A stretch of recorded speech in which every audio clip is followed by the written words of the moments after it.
अस्सलाम वालेकुम बेटा जी। कल मैंने आप लोगों को कुछ क्वेश्चंस दिए थे कंपाउंड माइक्रोस्कोप के। तो कंपाउंड माइक्रोस्कोप का एक तो क्वेश्चन नंबर 8 था, ये किया आपने? बताइए।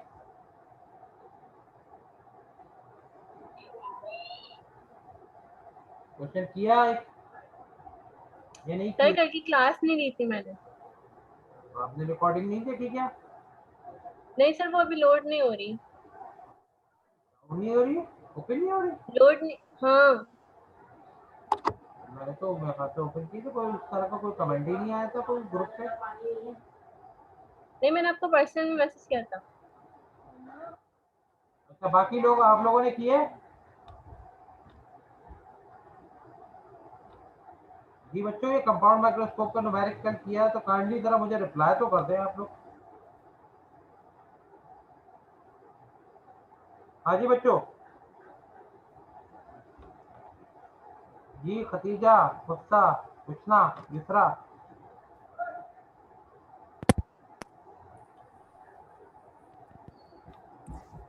यस सर, किया है। कृष्णा आप लोगों ने किया, युसरा आप लोगों ने किया?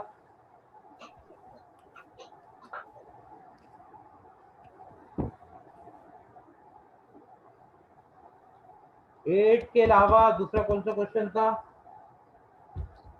3 and 4। 3 and 4। मैं फिर भी जरा रिवीजन के लिए एक क्वेश्चन करा देता हूँ ताकि आप लोगों से हो जाए। 3 या 4 किया था आप लोगों ने? 3 इनमें से कोई किया था?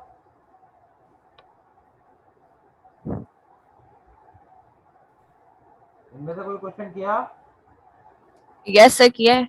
अच्छा जी, सबने किया है? सर मैं अपनी बात कर रही हूँ। बाकी सब लोगों ने किया है? काइंडली अगर रिप्लाई कर दे तो फिर मैं नेक्स्ट टॉपिक पे बढ़ाऊंगा।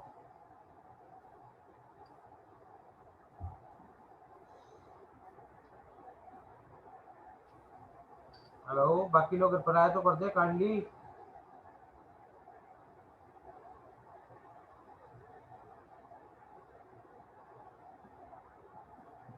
नो सर, नहीं किया। अच्छा चलिए, फिर मैं एक क्वेश्चन करा देता हूँ। क्वेश्चन 4 करा देता हूँ। In compound microscope, focal length of objective and eyepiece are 0.8 and 2.5 centimetre. Focal length of objective कितनी है? ये f1 गिवन है आपको, और आई पीस की कितनी गिवन है? 2.5, ये f2 है। The real image formed by objective is 16 centimeter from it. Real image formed by objective is 16 centimeter from it. Real image form हुआ वो कितने फासले पे फॉर्म हुआ है? 16 सेंटीमीटर पे। किससे? ऑब्जेक्टिव से। तो ये क्या गिवन है आपको? Q1 गिवन है। ये आपको क्या गिवन है? Q1। Determine magnifying power of microscope. अपने माइक्रोस्कोप की मैग्निफिकेशन निकालनी है। If the eye held close to the eye piece and the image is formed 25 centimeter from the eye, जबकि इमेज, फाइनल इमेज जो फॉर्म हुआ 25 centimetre पे हुआ है। ये Q2 आपको। अच्छा, अब मैं डाटा बनाता हूँ। Okay, question number 4। Question number 4 में डाटा में है focal length of objective f1। Sir ये कौन से ईयर का था? ईयर इसमें मेंशन नहीं है, लेकिन ये क्वेश्चन नंबर 4 है। और आई पीस की फोकल लेंथ कितनी है? 2.5 सेंटीमीटर। इनिशियल इमेज जो फॉर्म हुआ है ऑब्जेक्टिव से वो कितने फासले पर हुआ है? 16 सेंटीमीटर। जबकि फाइनल इमेज फॉर्म हुआ है वो कितने फासले पे? 25 सेंटीमीटर। बताइए मैग्निफिकेशन क्या हो? अगर आप मैग्निफिकेशन का फार्मूला लिखें तो यहाँ पे m बराबर है Q1 E1 1 plus E over F। तो Q2 जो है वो D के भी बराबर होता है। तो मैं जरा यहाँ पर सही करके ऐसे भी लिखूँ ताकि आप लोगों को कंफ्यूजन ना हो। Q2 बराबर होता है D के, और डी जो है वो होती है 25। अब आपको यहाँ पे Q1 पता है, आपको D तो कांस्टेंट है ये भी पता है, F2 भी पता है, लेकिन P1 नहीं पता। Q1 पता है, D भी पता है, F2 भी पता है, लेकिन P1 नहीं पता। तो ये तो हमने क्या निकालेंगे? P1। पहले मैं इसको बता दूं, अब आप P1 कैसे निकालेंगे? 1/f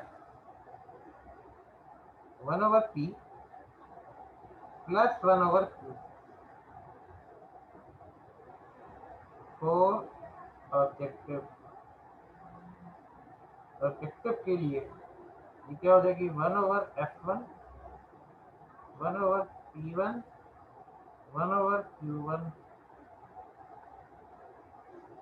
f1 कितना है? 2.5। p1 आपको नहीं पता। q1 कितना है? 16 सेंटीमीटर।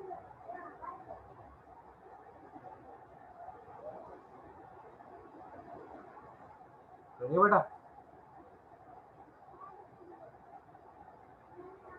ये 1/16 उधर जाएगा तो माइनस हो जाएगा। 1/2.5 minus 1/16 is equal to 1/p1।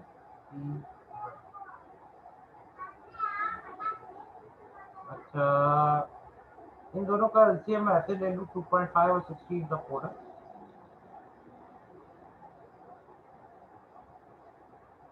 16 इससे मल्टीप्लाई होगा क्रॉस में, तो 16 × 16। 2.5 इससे मल्टीप्लाई होगा तो 2.5 मल्टीप्लाई होगा 2.5 बराबर होगा 1/।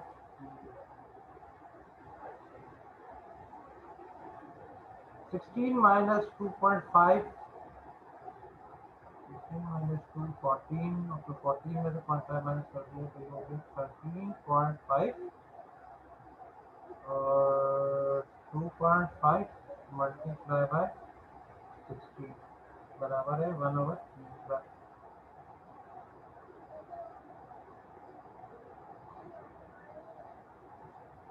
ये बेटा 0.3375। अब मैं क्या करूंगा? इस फ्रैक्शन को पलट दूंगा।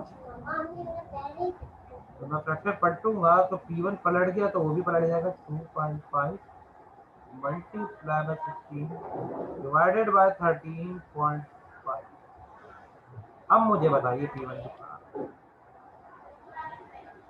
सर 0.3375।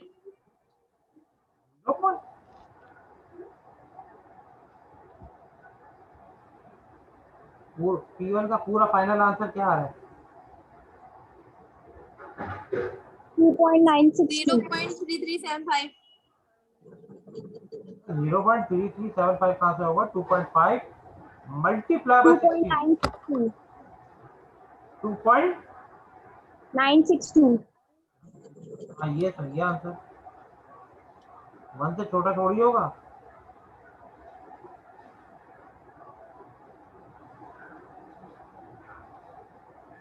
सही है।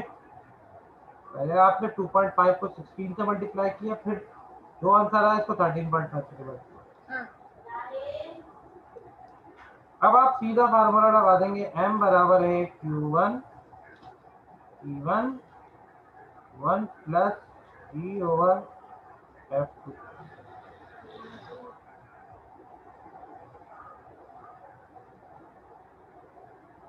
Q1 कितना है भाई? 16। P1 कितना है? 2.962। 1 प्लस D कितना? 25 और F2 कितना? 2.5।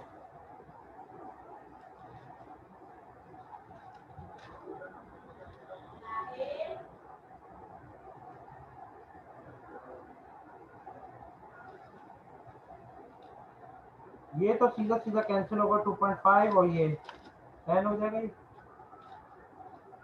तो ये होगा मैग्निफिकेशन 16 2.962। उसको मैं अगर राउंड अप कर दूं, चलो पूरा ही लिख दिया। तो ये 10 + 1 11।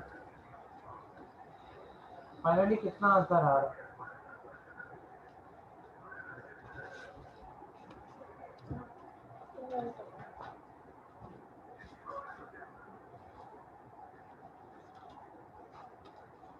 सर 60 आ रहा है।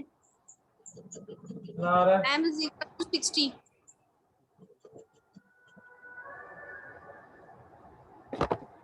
ये भाई सबका 60 आ रहा है।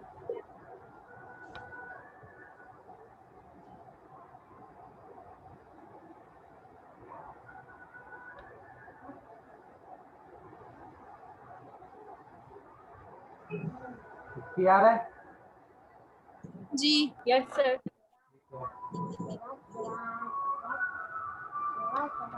सही है। ये ड्रामा कौन देख रहे हैं? आवाज बंद करो। चलिए भाई अब ये नेक्स्ट आप आगे बढ़े इस पे। ओके अब मैं आ रहा हूँ एस्ट्रोनॉमिकल टेलीस्कोप पे।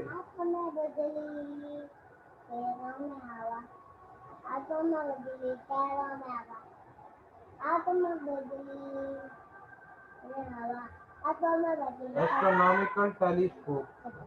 एस्ट्रोनॉमिकल टेलीस्कोप क्या है कि शुरू में ये ऑब्जेक्टिव, ये आईपीस, याद रखना पैरेलल लाइट रेज इंफिनिटी से आती हैं और ये इसका इमेज बनाती है कहाँ पे? Just at the focus. कहाँ पे बनाती है? फोकस।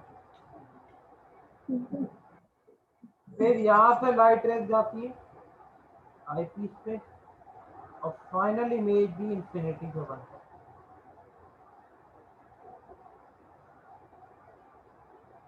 देखते हुए ये आईपीस,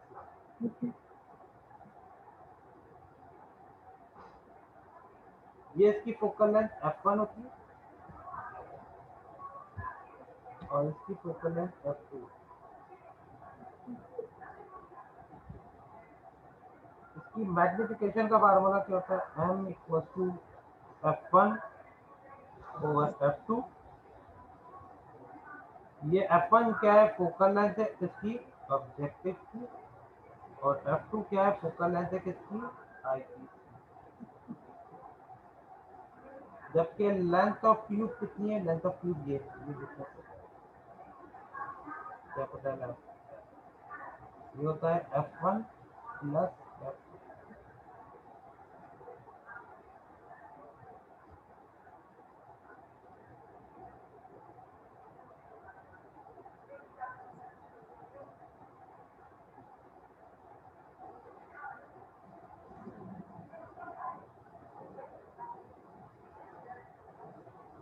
कॉपी कर लिया?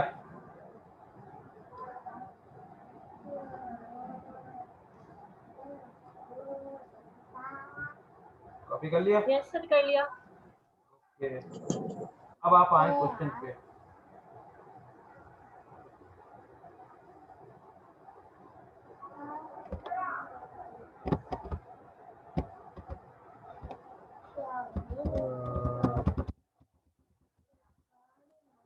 Question number 15।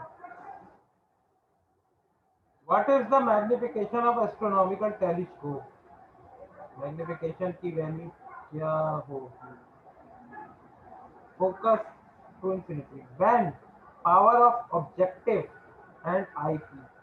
ऑब्जेक्टिव और आईपीस की पावर 2 डायोप्टर जो P1 हो गया और आईपीस की 20 डायोप्टर की P2। यानी आपको फोकल लेंथ के बजाय इन्होंने पावर दे दी है लेंस की, आपने मैग्निफिकेशन निकाल। आपको उन्होंने उसके फोकल लेंथ के बजाय पावर दे दी है और आपने मैग्निफिकेशन। सही है। Question number 15 2009। क्वेश्चन 15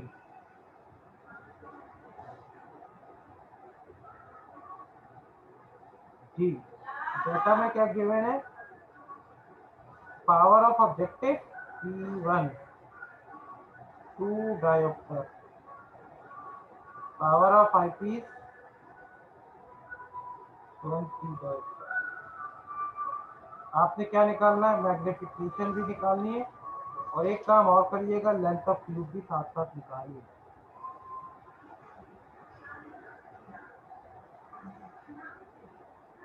सही है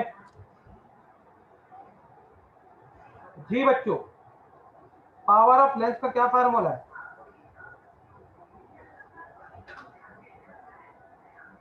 पावर ऑफ लेंस का क्या फार्मूला है? 1/f। P बराबर है 1/f। तो बेटा P1 किसके बराबर होगा? 1/f1। P1 की वैल्यू कितनी है? 2। F1 निकालना है आपने, क्रॉस मल्टीप्लाई हो जाएगा तो F2 बराबर होगा 1/2 के, यानी F2 बराबर आएगा किसके? 0.5। सर आसमान 0.5 यूनिट क्या होगा इसका? सॉरी,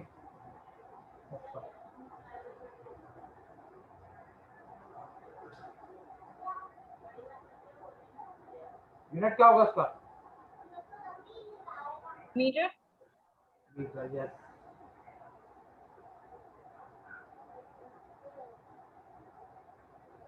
इसी तरीके से P2 किसके बराबर होगा? 1/f2।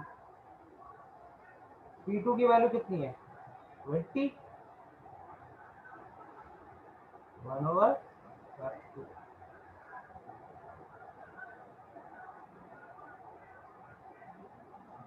ये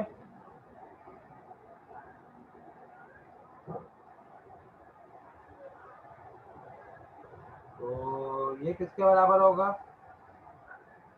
F2 बराबर है 1/20 के। 1/20 किसके बराबर होगा?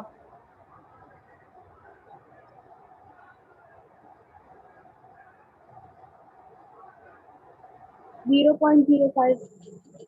0.05।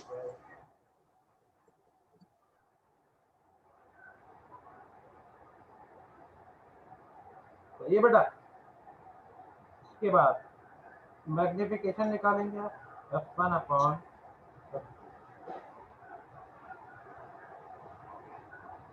F1 की वैल्यू कितनी है? 0.5। F2 की कितनी है? 0.05।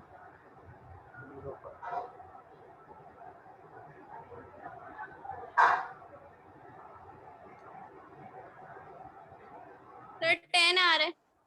आ रहा है 10। मैग्निफिकेशन आ रहा है।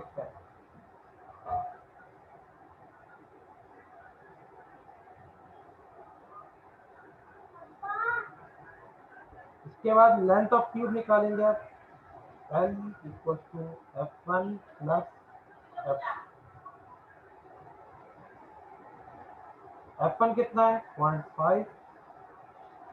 F2 कितना है? 0.05। तो ये क्या हो जाएगा? तो 0.55 आ रहा है आंसर। 0.55 मीटर। सेंटीमीटर में कन्वर्ट करने के लिए मैं क्या करूंगा? 100 से मल्टीप्लाई कर दूंगा।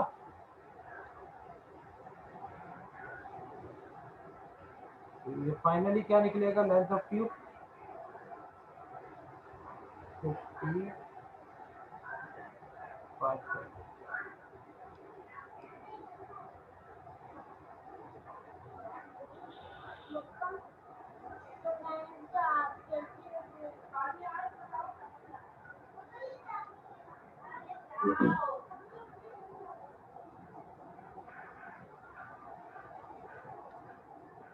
हो गया सर, मिटा दे।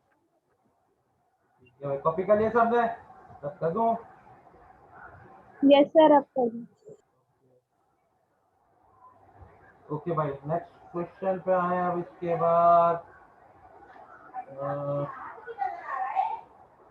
15 हो गया, 14 तो कंपाउंड माइक्रोस्कोप का था, हो गया। ओके, 13 पे आए, telescope. Magnification of telescope is 11। Telescope की मैग्निफिकेशन कितनी है 11, यानी एम की वैल्यू गिवेन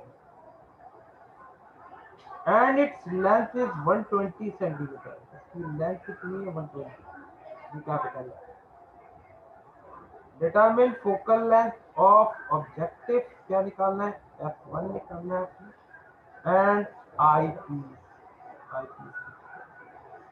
यानी आपने f1 निकालना है और f2। Again repeat, magnification given है 11, लेंथ ऑफ टेलीस्कोप है 120 सेंटीमीटर, निकालनी है focal length of objective and eyepiece, f1 निकालना है और f2। सही है। आइए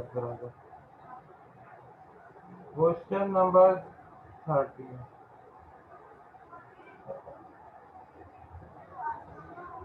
मैग्निफिकेशन है 11, लेंथ ऑफ टेलीस्कोप है 120,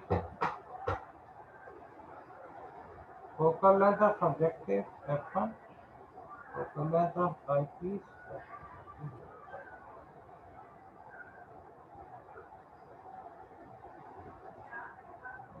सही है बेटा। अब इसको करेंगे कैसे? सबसे पहले आप फार्मूला लगाएंगे, m बराबर है किसके f1 ओवर मैग्निफिकेशन बराबर है f1 अपॉन f2। मैग्निफिकेशन की वैल्यू है 11, f1 डिवाइड बाय f2 से डिवाइड में उधर जाएगा तो क्या होगा मल्टीप्लाई का, यानी f1 बराबर होगा 11,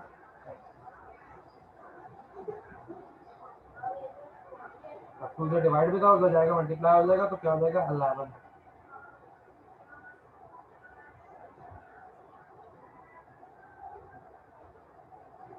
चलिए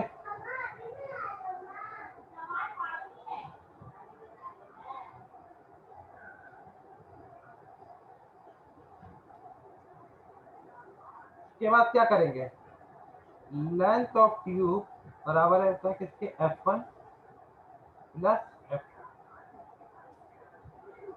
लेंथ ऑफ ट्यूब का क्या फार्मूला होता है f1 plus f2। Length of tube कितनी है 120, ये गिवन था 120 सेंटीमीटर। f1 किसके बराबर है, 11 F2। तो f1 की जगह आप लिख देंगे 11 और f2 है जैसे आ जाएगा, यानी आपने लेंथ की वैल्यू पुट कर दी 120, f1 को पुट कर दिया यहाँ से उठा के 11 f2 प्लस f2, 11 f2 और f2 12 f2, 12 इधर मल्टीप्लाई हो रहा है उधर जाके डिवाइड हो जाएगा, F2 is equals to 10. 120 divided by 12,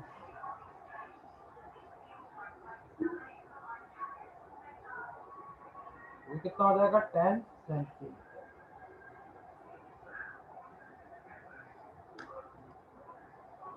कितना हो जाएगा 10 सेंटीमीटर।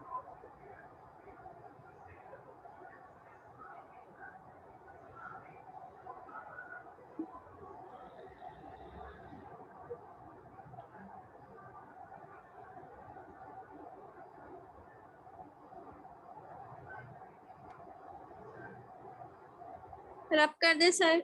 ओके, f2 की वैल्यू तो आ गई, f1 की वैल्यू निकालेंगे कैसे,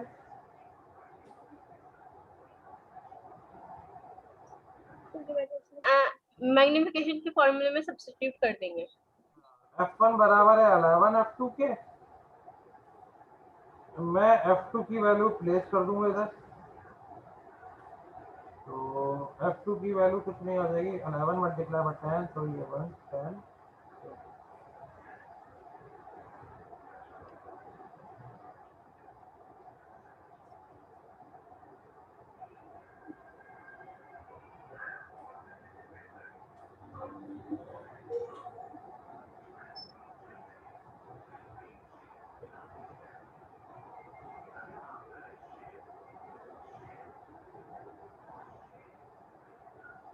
ये बेटा डन सर। सबने कर लिया? Yes, sir. नेक्स्ट क्वेश्चन का है, क्वेश्चन 13 हो गया। के बाद कंपाउंड माइक्रोस्कोप का ये तो निकल लिया 12 और ये मैग्नीफाइंग ग्लास ये भी हो गया था, कॉम्बिनेशन ऑफ लेंस भी हो गया, ये भी हो गया,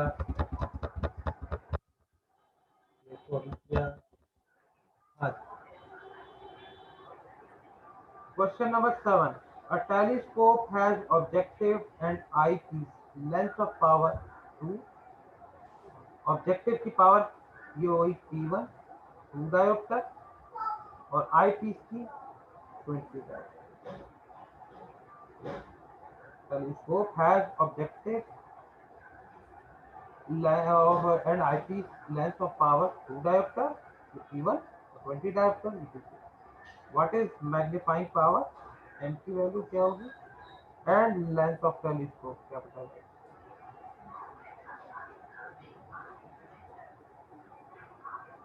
सही है। Question number 7 2006, question 7 2002 data sir ये सेम क्वेश्चन 15 जैसा नहीं है? बिल्कुल सेम है, हो जाएगा जी सर हो जाएगा, मतलब हुआ वही है। तो हुआ भाई, ठीक है चलो फिर आगे आओ, फिर आगे आओ फिर कौन सा था ये क्वेश्चन 7 तो हो गया 6 तो मैग्नीफाइंग ग्लास का तो पहले हो गया था, ये क्लास के अंदर कराया था मैग्निफिकेशन का कंपाउंड माइक्रोस्कोप मैग्नीफाइंग ग्लास। इसका मतलब ये है कि तो आपके क्वेश्चन मैग्नीफाइंग के चैप्टर नंबर 10 के सारे हो गए, चैप्टर नंबर 10 के ये सारे हो गए। अब आपके हैं रह गया चैप्टर नंबर सिर्फ 5 रह गया, आपका रह गया सिर्फ चैप्टर नंबर 5। यहाँ तक बताओ, यहाँ तक पहले बताओ कि कोई प्रॉब्लम, No, sir. यहाँ तक आपको कोई प्रॉब्लम है तो कुछ है तो देख लो मजीद, तो फिर ताकि फिर मैं आगे कराऊंगा रिड्यूस। No, sir. कोई प्रॉब्लम नहीं है। जी सर आप आगे पढ़ाएं। जी अब ये बताओ चैप्टर 5 अब है, सिर्फ चैप्टर 5 रह गया अब आपका। Yes sir. चैप्टर 5 में एक मिनट रिड्यूस सिलेबस ही देख रहा हूँ कि रिड्यूस सिलेबस में चैप्टर 5 का कौन सा क्या क्या है। स्क्रीन शेयर करके दिखा दीजिए। सर सिर्फ टॉर्क है, इक्विलिब्रियम है और एंगुलर मोमेंटम है। सिर्फ क्या है? टॉर्क और इक्विलिब्रियम हाँ एंड और है एंगुलर मोमेंटम। तो ये भी आपको स्क्रीन में नजर आ रहा हो, मैं यही देख रहा हूँ आया फिजिक्स का निकाल लो, फिजिक्स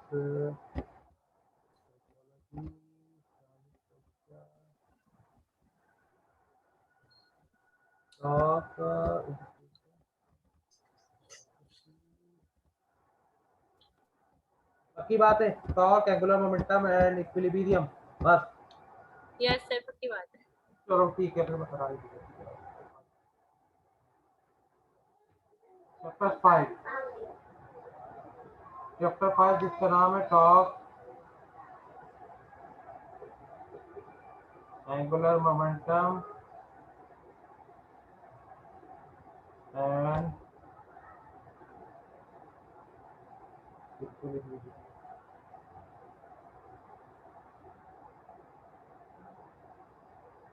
चैप्टर 5। इसका पहला टॉपिक है, और उसकी कंडीशंस भी हैं। हाँ तो And its आपने condition- इक्विलिब्रियम बोल दिया ना, तो इक्विलिब्रियम में फिर सारी चीजें आ गई। पहला टॉपिक है टॉर्क।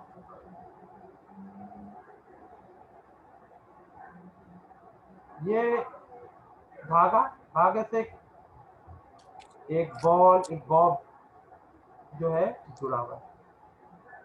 जब हम इस बॉब के ऊपर फोर्स अप्लाई करें तो आपने देखा होगा ये बॉब सर्कल में घूम जाएगा, रोटेट करेगा। आप उसके ऊपर फोर्स अप्लाई करेंगे, धागे की कोई ना कोई लेंथ हो आर, और आप उसके ऊपर फोर्स अप्लाई करें तो नतीजे में ये रोटेट करेगा। तो मतलब फोर्स अप्लाई करने के नतीजे में बॉडी रोटेट, इस रोटेटिंग इफेक्ट को या इस टर्निंग इफेक्ट को हम क्या कहते हैं? टॉर्क। फोर्स के टर्निंग इफेक्ट को हम क्या कहते हैं? क्या कहते हैं? टॉर्क। सही है। सर ये रिपीट कर दें देखो टॉर्क वाली बात। ये एक स्टोन है, ये धागे से बंधा हुआ, धागे की लेंथ है आर, धागे की लेंथ है कितनी है? आर। आप इस पे फोर्स अप्लाई करेंगे ना, तो ये जो स्टोन है ये रोटेट करेगा, सर्कल में रोटेट करेगा। सर्कल में क्या करेगा? रोटेट। यानी आप फोर्स अप्लाई करी, बॉडी रोटेट कर दो। इस टर्निंग इफेक्ट को हम, फोर्स के टर्निंग इफेक्ट को क्या कहते हैं? टॉर्क।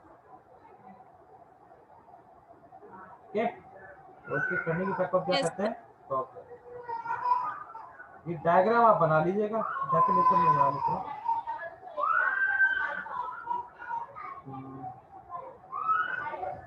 टर्निंग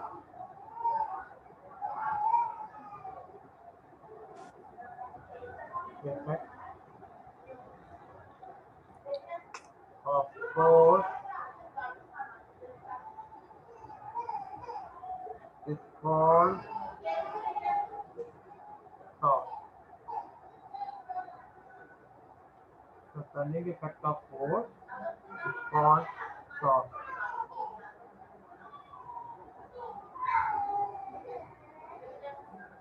किसके बराबर होता है? It is equal to, it is equal to, sir आप प्लीज माइक ऑफ करा दें, बहुत शोर हो रहा है।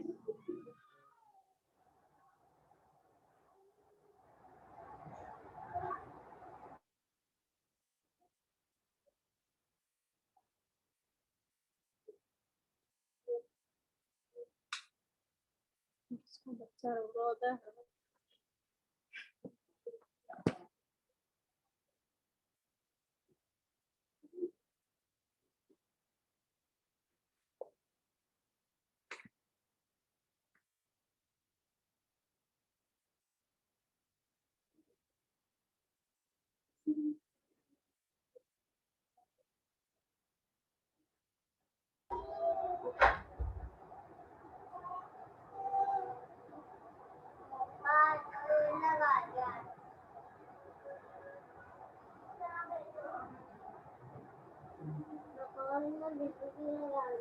okay, it is equal to cross product of force F and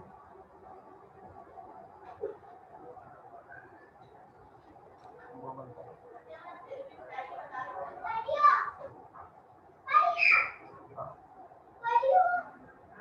सही है।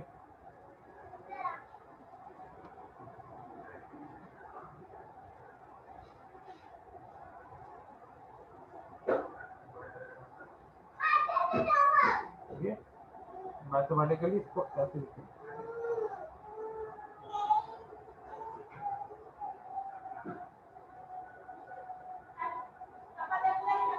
Cross R cross F.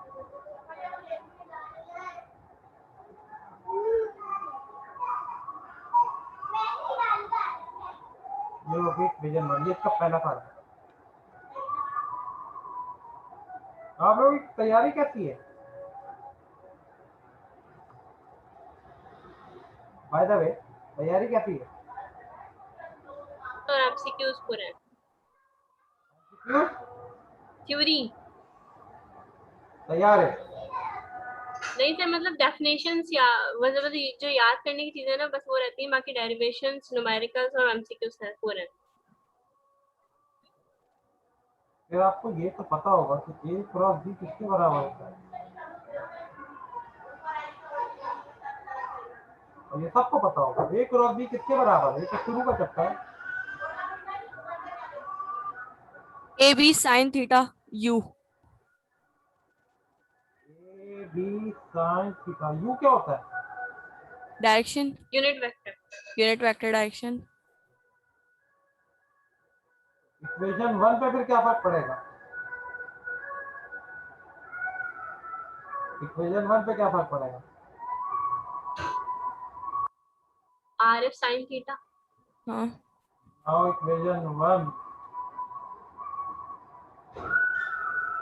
becomes torque equals to RF sin,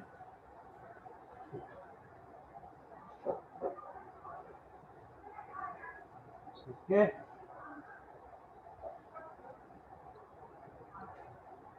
अच्छा, वेयर थीटा क्या है?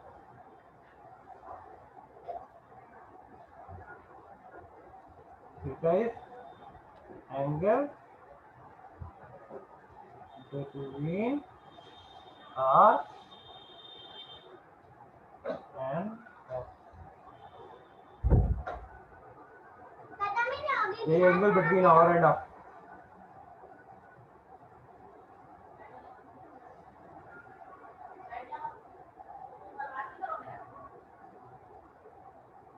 सही है, बट अगर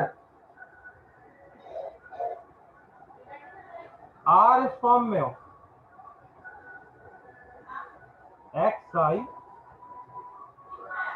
वाई जे जेड के, ये कौन सा फॉर्मेट है? चैप्टर नंबर 2 में पढ़ा था ना, आई जे के फॉर्मेट का, पोजीशन वेक्टर का फॉर्मेट है। इसी तरीके से फोर्स इस फॉर्मेट में हो, F X I F Y J F Z के।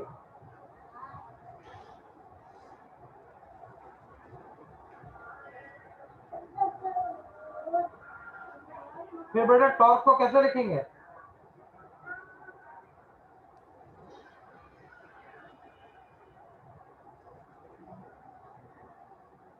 ये कोई मुझे बता दे। इसका क्रॉस प्रोडक्ट लेना है। हाँ, किस फॉर्मेट में लिखेंगे? मैट्रिसेस फॉर्मेट में। मैट्रिसेस फॉर्मेट में, यानी कि ऊपर आएगा आई जे के,